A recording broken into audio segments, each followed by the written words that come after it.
I don't look like that anymore, y'all. I still look That was my exactly pandemic like that. hairstyle.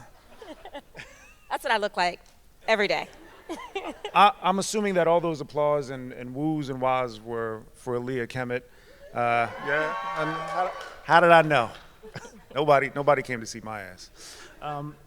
Anyway, guys, I hope you all are having an amazing time. This for us obviously is a dream come true.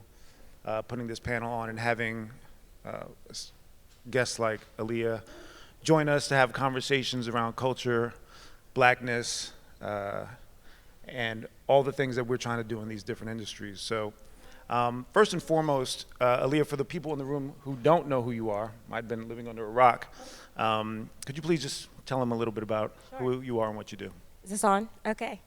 I'm Alia Kemet, everybody, and I am a marketer. I've been in this space for about 25 years, and I really deeply believe in building culture-first brands.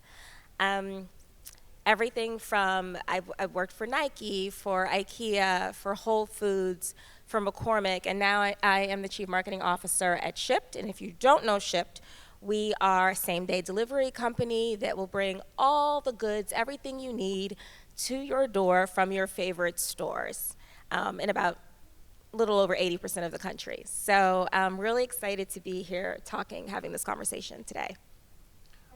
Amazing. Oh, and I'm a mom too. Moms? Okay, I got 4 kids. Mom first.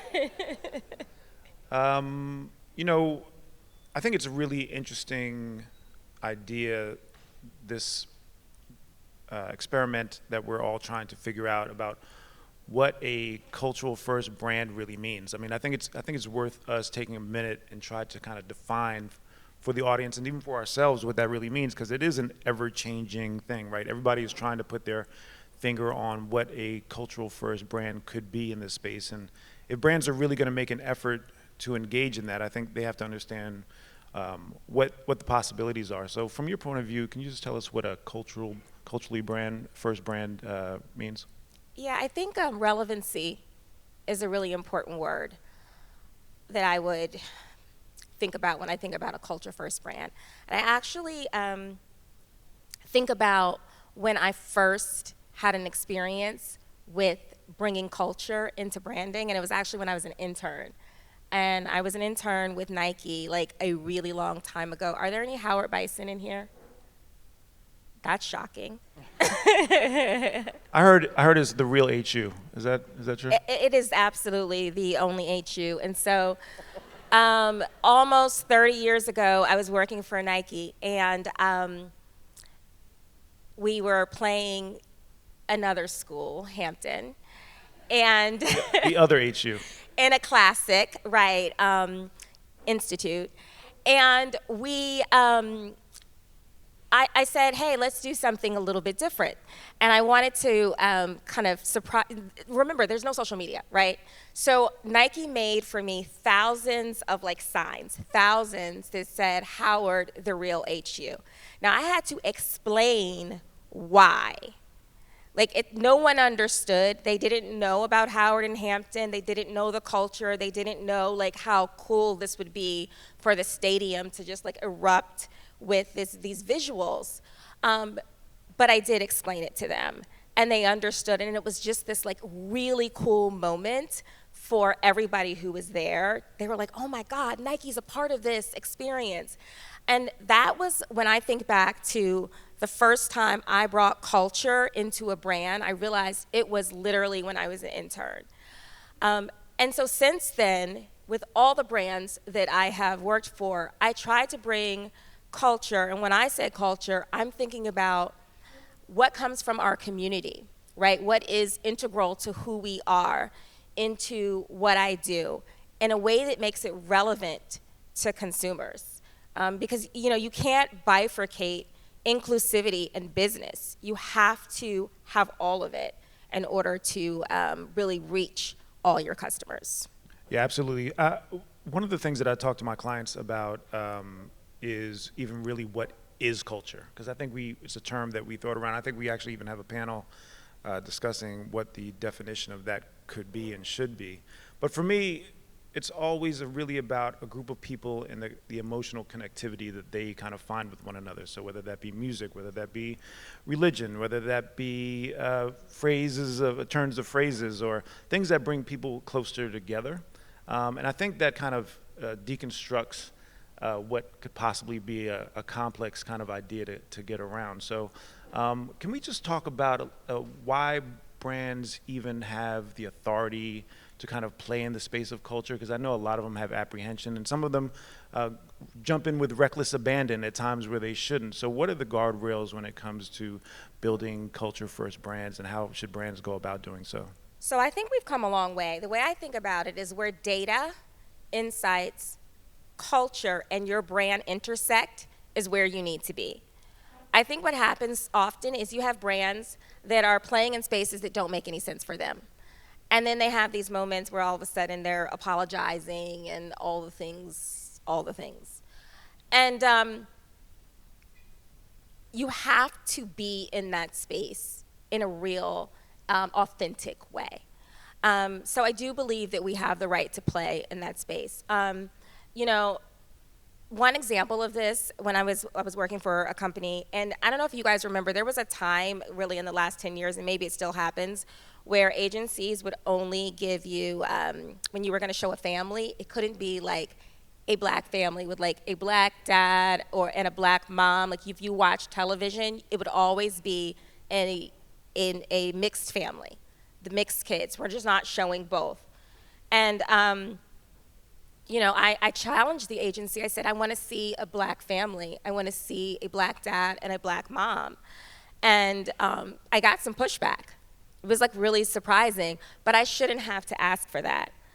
And I did. And when that happened, and we showed this black family, and we tested back that commercial, that scene was the scene that had the highest engagement, that had the most consideration for the brand. And so I think that like we have a right to be in these spaces, but we have to be in them in an authentic way, and we have to be courageous and ask the questions at the right moments. You mentioned being in it in an authentic way. What does that require? So you know, funny story. I had a old client of mine who we were presenting a campaign for, and we had a turn of phrase. It was I think the headline was "Do the most," and it was an idea about like going out there and living your best life and doing whatever you can with whatever you have. And so, you know, we presented this whole campaign around "Do the most," and they were so resistant to this idea until finally I went to the CMO and I was like, I don't understand. What's the problem? Why are you not grappling this? And she admitted to me, she was like, well, I went on urbandictionary.com. Yeah. And it said that do the most is a negative thing. So we don't want to put that message out. And I was like, you gonna believe urbandictionary.com over me? That's crazy work. So how do we get past that? How do we build a relationship between agencies and clients in a way that kind of enable to really kind of get true to the space that brands are supposed to be playing in culture, and agencies in a way to help guide them? Like, is it just about hiring a few folks in the room, or what does it take? I think it's going beyond. We've got to have a black person at the table, people in the room. I'll give you two examples. One is we did some work at Shipt last year. I don't know if anyone saw it, with Issa Rae. Really powerful work. And when we set out to work with Issa, her team came to the table, and they had a lot of asks. They were expecting us to work with black producers, to work with black directors, and I think that they were expecting pushback. And you know, I wasn't even on the call, so you didn't have the black CMO face, but my team, right, knows that we are committed to diversity, and so the conversation was an easy conversation. But something as simple as hair, right, black women's hair, they were really insisting that we used specific hairdressers. And they were trying to explain it, and I was like, you know, say less. We know who Felicia Leatherwood is. Like, I'm very clear who this woman is. And so it's not just about having people, you know, one black person in the room. It's about making sure that people can have the conversation. If I'm not in the room, or if someone on my team who happens to be Black or Hispanic is not in the room, I feel very confident that the white allies on my team know how to talk about Black hair. They know the questions to ask. They know that we need to be lit for makeup in a specific way. And so they're gonna bring these things up. So it's more than just having one person at the table. It's forcing, and I say forcing, everyone to understand that they too have to understand the culture or care enough to ask the questions when they don't. One of the things I always tell my team is make sure you're following on social media someone who's nothing like you. That like you would never like cross paths with. And that's for all of us, because that's how you learn about different types of people. That's amazing. Yeah. Shout out to the allies in the room, by the way.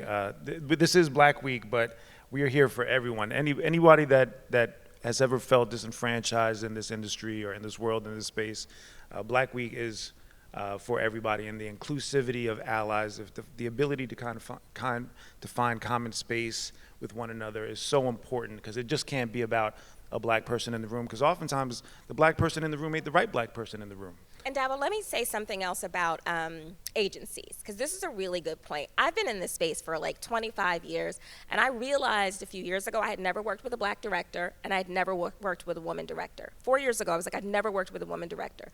I've lost count of how many spots I've produced, and yet there was no woman director. That's insane. And so I said to the agency, bring me women directors. And they did. But I've said many times, bring me Black directors. We can't find any. And we know that this isn't true. And so I think those of us who sit on my side have to have the courage to say, this is what I want to see. Bring me a diverse group of folks and share all treatments. It shouldn't just be like one kind of treatment. No, absolutely. In fact, throughout my entire career, for me, it has always been important to build a platform and build opportunities for the culture to be involved in this thing, to champion our directors, our hairdressers, our music composers. One of the craziest things about the industry that I came across a few years back was, as my agency, we make intentional efforts to work with people from the culture, from where we're rooted from. And so they understand innately. We don't have to sit there and over-explain ourselves to get to a point. But one of the things that we found was crazy was like when we were talking about music production, when we were going out into the marketplace and looking for Black and Brown-owned music composers and specifically studios that were owned by Black and Brown entrepreneurs, there were none. And I was like, music? Like, of all things, okay, like fine, there might be, you have to search for a Black and Brown director or a production company, but music, y'all, come on. Like, that's crazy. So one of the things my partner and I did was like, okay, well, there's no Black and Brown owned music studio in the marketing and advertising space. We're gonna start one. So we started Love Song Studios, and the whole thing about this and Blackweek, the alignment is to create space where there might not be any right now, and to create opportunities for folks like us to really have a voice and to be able to kind of showcase their talents for who they really are. It can't just be up for somebody to pick us out of a crowd and say that we're worthy. We have to be able to do that as thought leaders, as leaders in our industries, to be able to kind of do that. And so for Issa Rae and being able to work with her company and kind of create this kind of circle of trust about culture, I mean, how is that experience different from what you've been able to in some of the things in your early career? Yeah, it was really powerful. Well, first of all, I'm the CMO now, and earlier in my career, I was not. So you can make these decisions. And what we decided to do was not just to use Issa Rae, but we were launching student membership. And so I'm very aware that we have a problem in our industry. I'm very clear about that. And so instead of just saying, hey, we're launching student membership, I said, what would happen if we hired interns, Black interns, and we allowed them to create the spot along with Issa Rae? And that is what we did. And they created this amazing work that had business results. I mean, this ended up being one of the most successful campaigns that Shipt has ever had.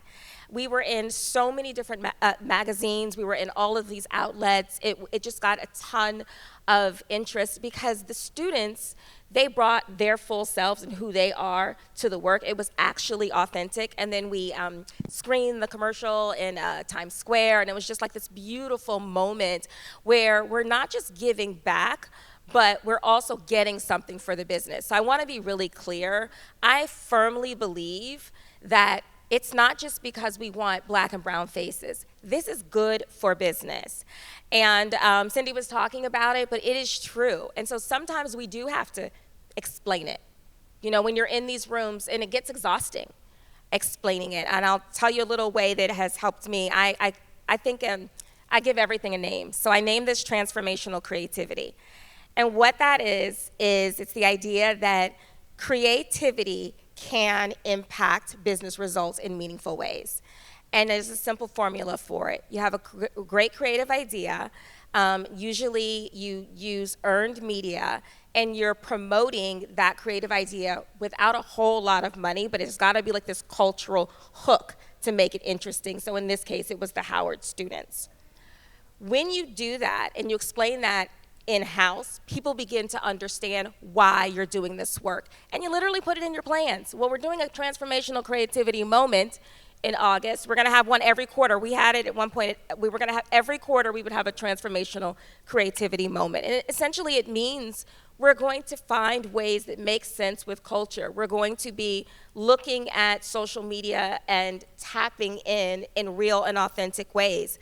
And when you do that, you'll be so surprised when you hear executives, you know, at your company say, "Oh, where's the transformational creativity?" And I'm like, I just made that up. I'm actually going to be using that now. I'll give credit to you, but I'm just letting you know it's going to Everybody should use it. I remember our CEO said it, and I was like, did he just say, no idea, but yeah. I love that. Just, you know, I think a lot of times brands don't always understand how their business can tap into culture. And I think Shipt is an interesting example because on its surface, you know, it's a shipping company. It's pretty didactic. You order something online, you get it sent to your house. Same day, right? So can you talk a little bit about, from a strategic standpoint, how you've been able to transform that platform of creating a business that does something so kind of granular and didactic to something that taps into culture? What place does Shipt have in culture? Well, we're there every day, right? We don't have room to not be there. We need to be the places that people are every single day. It's simple things in your life. How you order things for your children on a Sunday, right? You don't think about it as cultural. We just think, oh, you use any family. No, families do things differently, right? A Hispanic family might do something differently from a black family. We need to understand those moments. We are a company that is deeply committed to all people. Like, it's in our DNA. It's part of the reason why I went to work for this company. So that translates strategically to our work as well. We don't just write a script. We're thinking about who is in that script and making sure that we are representing as many people as possible. Because if you're not representing the people in the community, they're not going to sign up. They're not going to order from you. They're not going to buy your product. And why should they? You should be speaking directly to them. And that's what we do.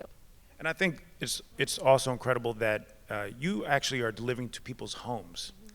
And homes are just such a sacred space. And for an organization or for a corporation to reflect your audience in its advertising and letting them know that, hey, we see you, we recognize you and your community, your family. There's something emotionally connecting about that. And I think as advertising and as marketers, our biggest job is to create emotional connectivity between our services and the families and the people that we serve.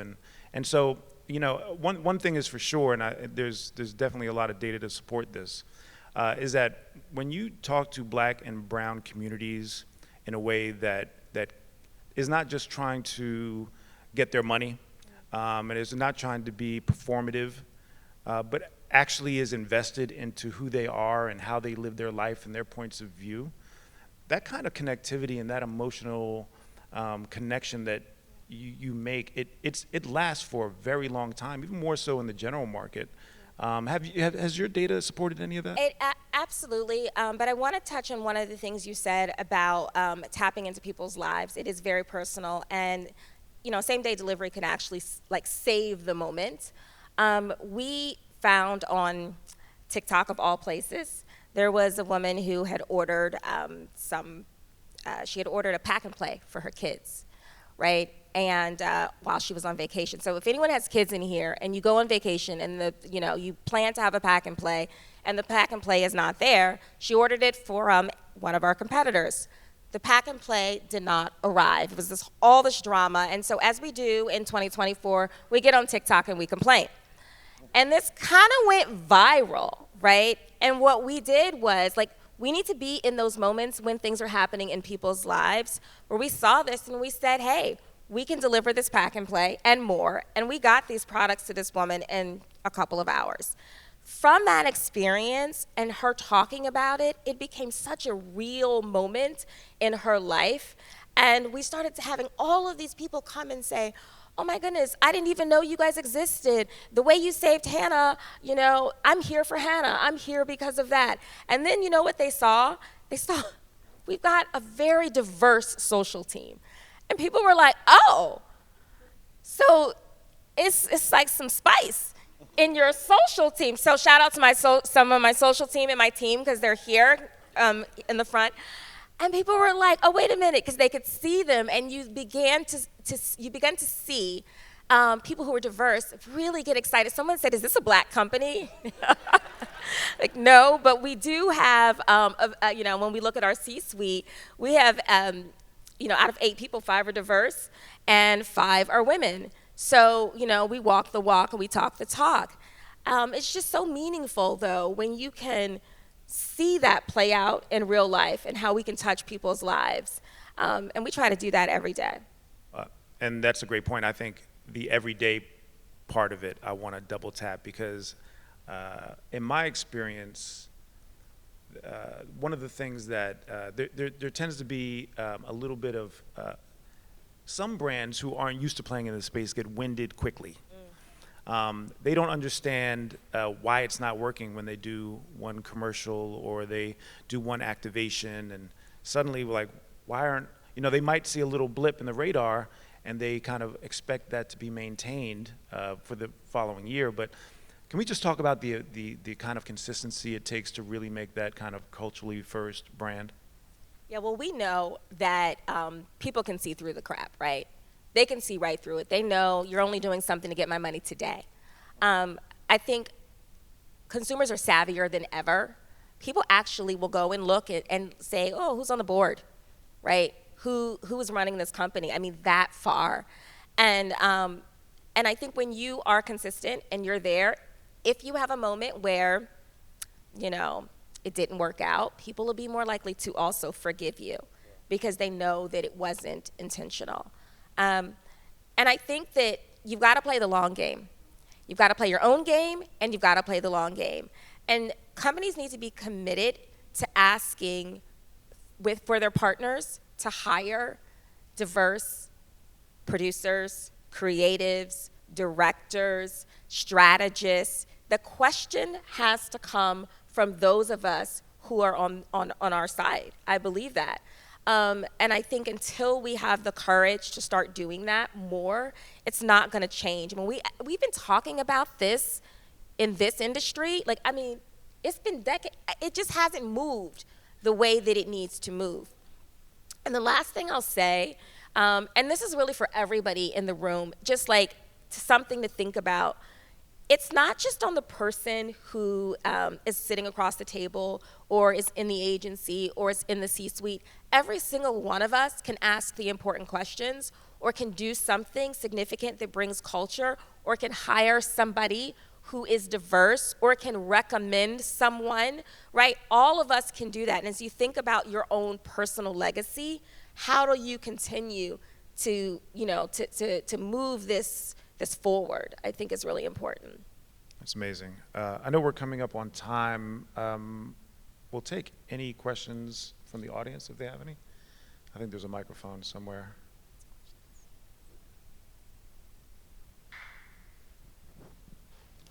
Hey, how are you guys doing? Good, good. Thanks so much for the conversation. It's super great, but I just had a quick question about something you said earlier. So some of your competitors are GoPuff, Fresh Direct, Instacart, and you were talking about how like you really wanted to work for Shipt. Like why make a cultural impact with Shipt versus any of those other competitors where you could do the same thing? So first of all, I didn't mention the competitors by name intentionally, so thank you very much for that. He the ops. Honest. Popo here. So I am not going to, I can't get into what my competitors do when it comes to diversity. I haven't seen it. I can speak to Shipt.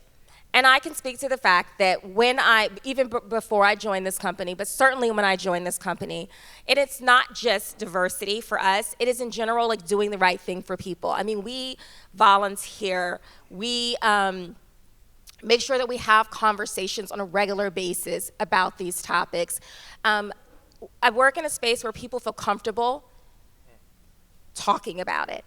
And it can be really tough to be in these rooms in corporate America, and it can be really exhausting. So it is refreshing, for me personally. But I would look at who people hire, who companies hire, what type of programs do they do, how do they give back? Are they actually giving back to anyone? And are they giving back in diverse communities? I mean, we have a program where we help small businesses level up their tech. Right? That's huge. And that is just something that we're doing. The woman who actually runs that program is right here on the front row. But like that is putting your money where, putting the action into play. And these are not hard things to find out about companies. And I think we have to really be smart about our wallets. And we have to start to discern who cares and who doesn't care. Right? Who you give your money to matters. So, I mean, I can, for a fact, tell you, and I think it's really easy to find out about Shipt. It's a simple Google, it's there. Yeah. I think one more maybe. All right, hello. I'm a brand director at Halion, so we're also one of the sponsors. I work on Flonase, and we try to do Culture Tap, but every year my budget gets cut, and typically the first thing to go is Culture Tap because of the ROI. So could you maybe talk a little bit about some of maybe the more scrappier or the free things that you and your team may do to kind of like tap into culture if you're not trying to spend a ton of resources against it? Yeah, that's a really good one. Love Flonase for the kids, by the way. I appreciate you. No, really. So I think a really inexpensive way is to always be current with your social media. Right? You can own your own media. Doesn't cost you anything, and that's another. I'm going to mention your competitors. That's another place you can go. What is the brand saying in their owned media, on their website, in their social, not paid, in their social media? And if you do it right, sometimes these things will catch on. They can become viral, maybe you boost them. But what I think is really important is to always make sure that you're always on with social when it comes to these cultural moments. It doesn't cost anything, and you don't have to worry about that budget getting cut. But I want to mention budgets getting cut, because this is real, right? And I understand the pain, and it feels like when the budget gets cut, the first thing to go, right, are usually these types of things. And this is why you have to make sure that you've got these true results, and you're speaking about your results all the time. You should have an internal PR plan the same way you have an external PR plan, so that the leaders in your organization understand what you're doing. And I believe in very small wins in order to get to the point where you have big wins. They can be small things, like a small owned social campaign that builds up to a huge campaign with Issa Rae. But if you don't have these small wins along the way where you can show the result, then it doesn't matter. And I have a really quick example. Does anybody know Tabitha Brown? Mm-hmm. So are you familiar with the Sunshine Seasoning from Tabitha Brown? So that was my product. I launched that product. And when we first, there he is. There he is. You're cooked, by the way. Coming for him. So this was during the pandemic, right? And y'all know Tab had like millions and millions of TikTok followers. And my team, we were watching this, and like I was losing my mind. Like, we are in the business of flavor. We should be working with this woman. And so we reached out, and I got a little pushback from the company. We're like, well, she's not our regular demo, and and she just speaks to the Black audience. And I'm like, actually, no. She halos to all. It's like the Beyonce effect, okay? It's like all audiences. But what we did was we started small. We just did a live with Tabitha Brown. We just did a live. That live outperformed any other live we had ever done, ever. Cost us very little. And from that small win, folks started to like say, okay, wait a minute, maybe this makes sense. And so we were able to launch the Sunshine Seasoning. Even with Sunshine Seasoning, I was told, oh, Leah, well, if it doesn't work out, we just still want you to still come with these creative ideas. That product sold out in less than 45 minutes because we know the power of the Black dollar. Men lie, women lie, numbers don't. Y'all, thank you so much. Alia, Kemet, ladies and gentlemen. Thank you so much, Dabo.